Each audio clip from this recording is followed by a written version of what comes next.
एक एनकाउंटर मुठभेड़ में उसकी डेथ हो जाती है।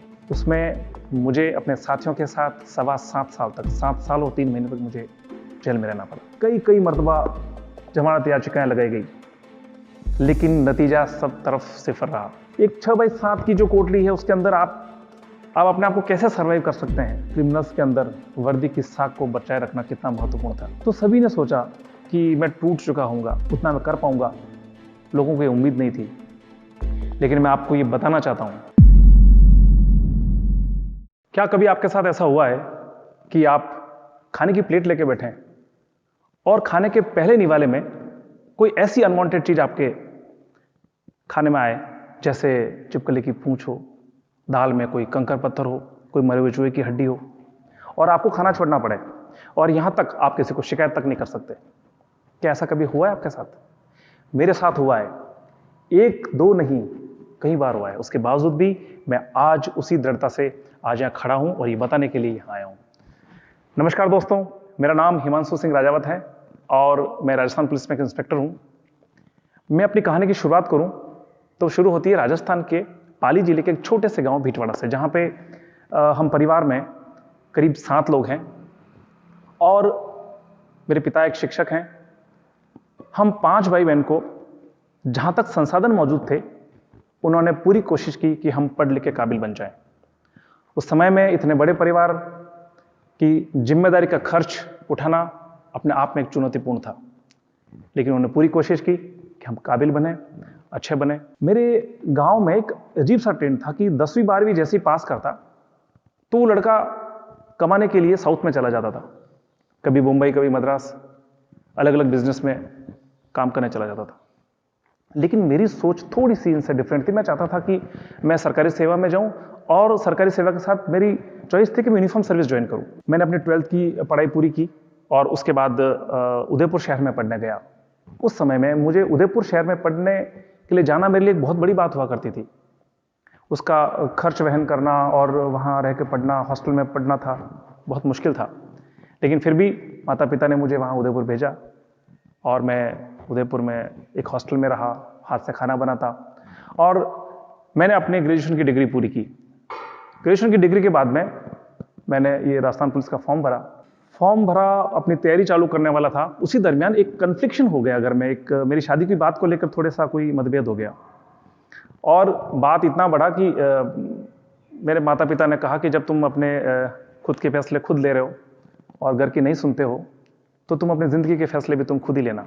तो दोस्तों, आप मेरे हालात पे हंस सकते हैं कि जब मैं अपने आने वाले कल को बदलने के लिए निकला था, तब मेरे पास जेब में चंद रुपए थे और कपड़े वही जो पहनने को लिए थे।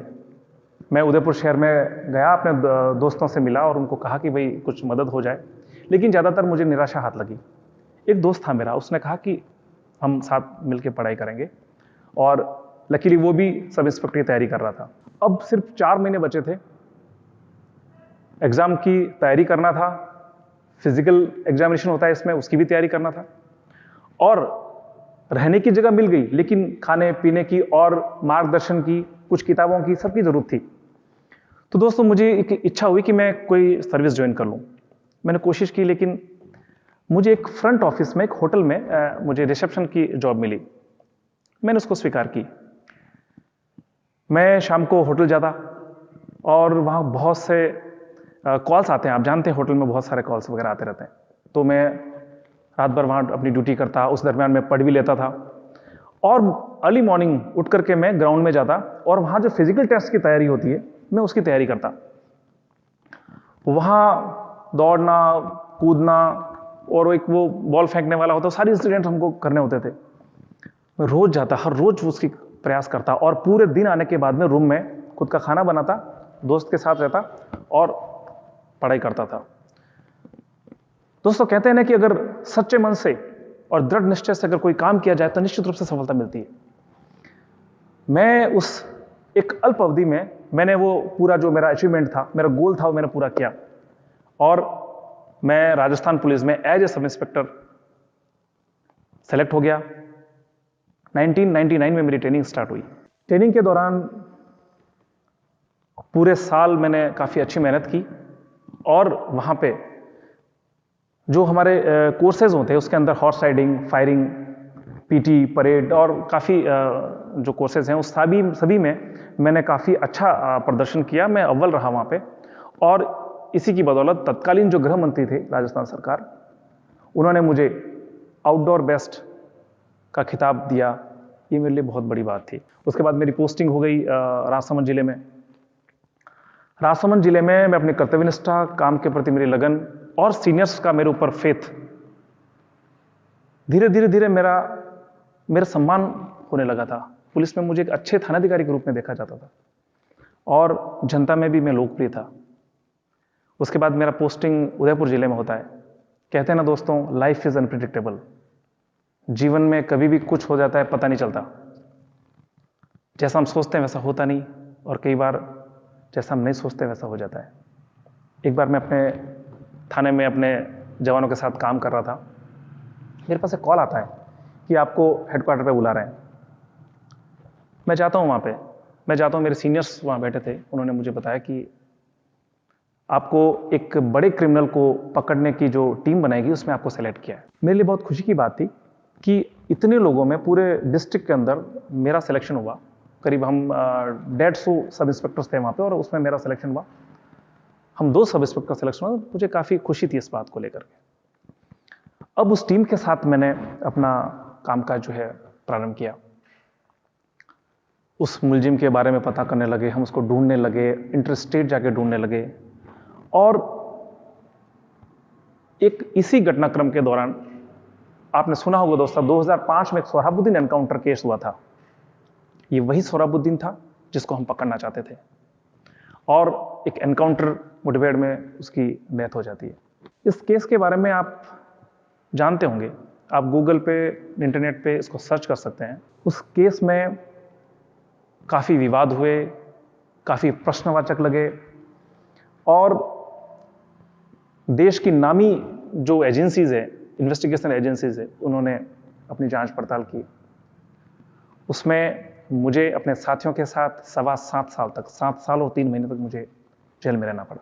विषय यह था कि जीवन में आप किसी एक काम में किसी सम्मानजनक स्थिति में होते हैं, और वहां से सीधे आप धरातल पे आ जाते हैं। और ये किसी के साथ हो सकता है।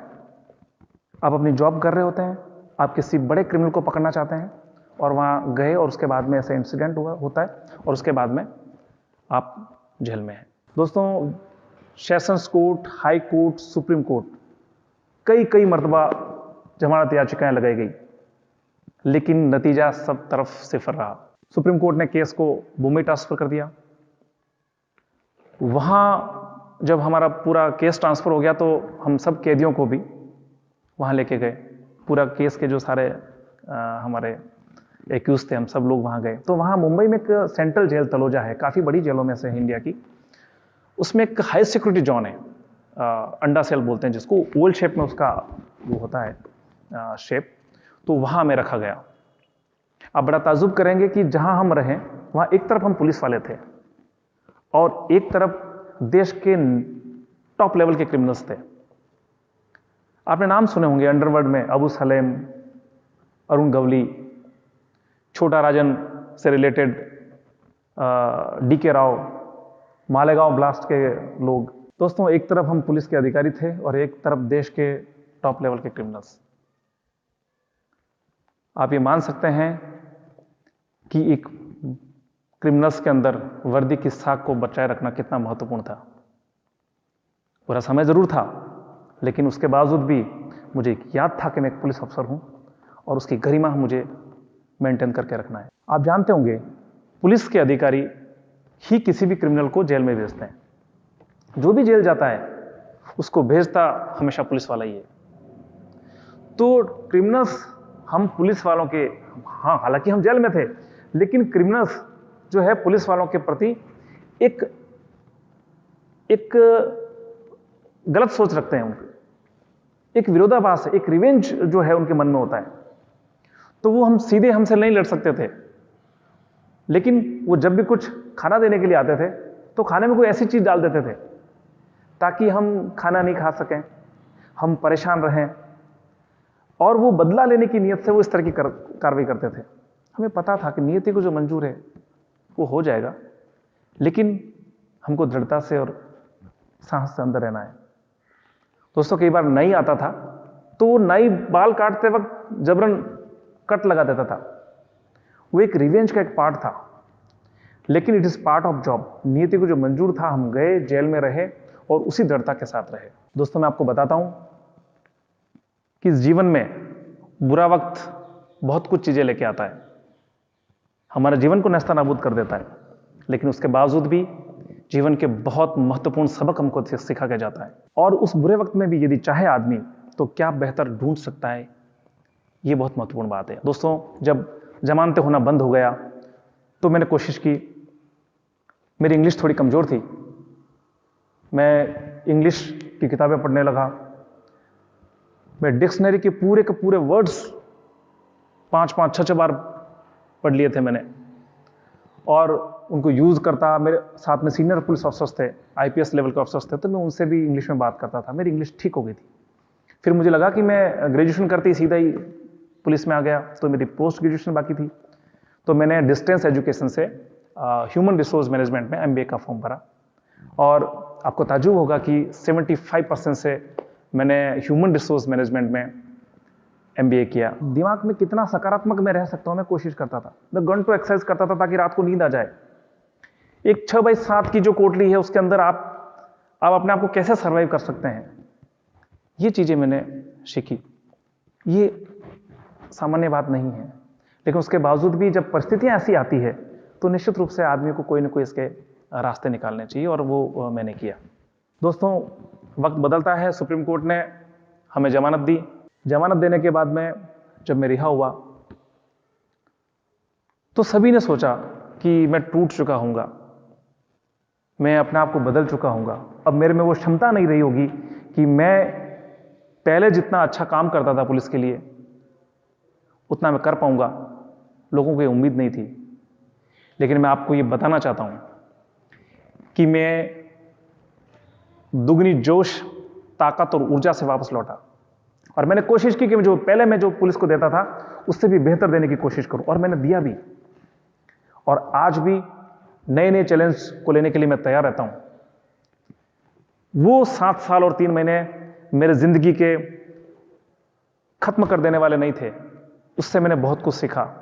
मैंने जिंदगी में ऐसे टॉप लेवल के ऑथर्स की मैंने किताबें पढ़ी, मैं खुद मोटिवेट हुआ।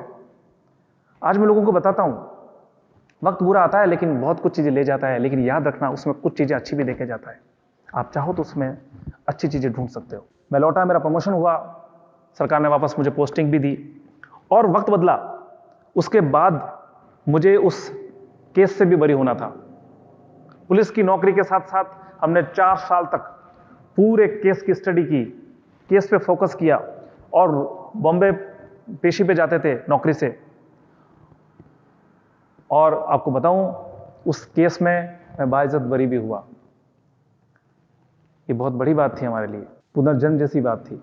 एक तरफ हमारे ऊपर ट्रिपल मर्डर का केस था, और एक तरफ हम पुलिस के काम कर रहे थे। ये बहुत महत्वपूर्ण बात थी। केस से हम जीते। और दोस्तों, यही सीखा कि कई व्यक्ति बुरे वक्त में टूट के बिखर जाते हैं, और कुछ लोग संभल करके निखर जाते हैं। जीवन में बुरे वक्त आते हैं, जीवन कभी भी एक जैसा नहीं रहता, लेकिन इस बुरे वक्त में आप क्या बेहतर कर सकते हैं वो आप पे निर्भर करता है। अंत में मैं आपको एक बात कहना चाहूंगा,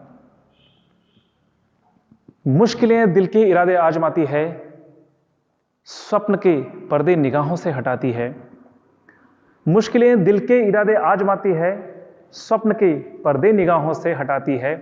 हौसला मत हार, गिरकर ओ मुसाफिर, ठोकरें इंसान को चलना सिखाती है, ठोकरें इंसान को चलना। जय हिंद। इंसान को चलना।